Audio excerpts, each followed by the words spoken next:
और ओमान के बीच free trade agreement की। जी हां, दोनों देशों के बीच फ्री ट्रेड डील को हरी झंडी मिल गई है। पीएम मोदी की ओमान दौरे में इस पर हस्ताक्षर भी हुए।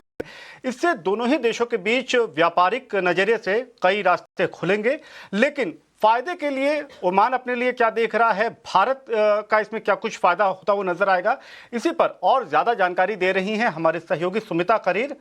सुमिता, आप इस पर लगातार आप इसको ट्रैक कर रही थी और अब जब दोनों ही देशों के बीच में ये फ्री ट्रेड एग्रीमेंट, ये डील साइन हुई है, इसके जो ब्रॉडर आउटलाइंस है वो जरा विस्तार से बताइए। जी बिल्कुल, ये काफी एक सिग्निफिकेंट एफटीए है या सीपा बोलें जो साइन हुआ है दोनों ही देशों के बीच में, और जो नेगोशिएशंस है वो लगभग 2 साल तक हो रहे थे और 5 राउंड्स हुए इसके नेगोशिएशंस के, और उसके बाद ये जो एफटीए है वो साइन हो चुका है। देखिए, वैसे तो भारत काफी देशों के साथ एफटीए कर रहा है, काफी देशों ने अपना इंटरेस्ट भी जताया है। सो इंडिया की एक जो अप्रोच है वो एक बायलैटरल ट्रेड की अप्रोच रही है, या है बायलैटरल ट्रेड की अप्रोच सभी देशों के साथ in terms of what nations could sort of contribute to each. But अगर हम बात करें इंडिया ओमान एफटीए की, देखिए इसकी साइनिंग के लिए पीयूष गोयल जो कॉमर्स एंड इंडस्ट्री मिनिस्टर है वो ओमान में थे और उन्होंने अपने काउंटर पार्ट के साथ ये एफटीए साइन किया in the presence of sultan of Oman and of course prime minister Narendra Modi. Prime minister Narendra Modi जो है वो 3 नेशन टूर पे हैं। वो पहले जॉर्डन गए थे, फिर इथियोपिया और अब ओमान। उन्होंने कुछ ही घंटे पहले एक बिजनेस कॉन्फ्रेंस भी अटेंड की थी जहां पे उन्होंने बिजनेस लीडर्स को बोला कि ये एक जो एफटीए है ये एक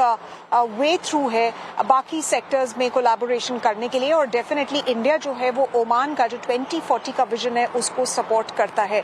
सो as far as this particular FTA is concern, well we given to understand from a release that's been released by the Commerce and Industry Ministry कि over 98% of tariff lines जो हैं वो ओमान ने India के लिए खोल दी हैं, और अगर हम बाय वैल्यू देखें तो वो 99% से भी ऊपर है। और उसी तरफ अगर हम इंडिया की टैरिफ लाइंस देखें जो इंडिया ने ओमान के लिए खोला है, that is over 77% of India tariff lines.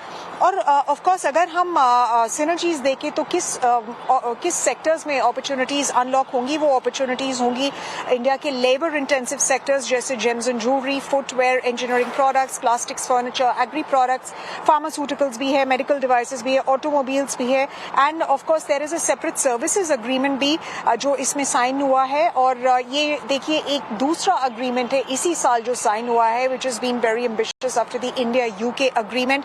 Oman ने और क्या ऑफर किया है, सर्विसेज कमिटमेंट्स उन्होंने ऑफर की हैं, 27 सब सेक्टर्स में उन्होंने ऑफर किया है, और ये जो पैकेज है वो सेवरल स्पेक्टर ऑफ सर्विसेज में जाता है, जैसे computer related services, business services, professional services, audio visual services, education services and more. और इस पैक्ट में एक जो फीचर है वो एनहांस्ड मोबिलिटी देता है इंडियन प्रोफेशनल्स को who are in Oman for their job purposes, but the other important aspect as far as this particular FTA is concerned कि इसमें 100% FDI की commitment है for Indian companies in major services sector. So definitely another shot in the arm as far as India's trade strategy is concerned. India is considered as a trusted geography, और उसी वजह से सारे जो काफी Nations है वो इंडिया के साथ एफटीए करना चाहते हैं। बट आगे जो एफटीएज है आपको भी पता होगा, ईयू के और यूएस के एफटीएज वो कितनी जल्दी साइन होते हैं उसको हम ट्रैक करेंगे।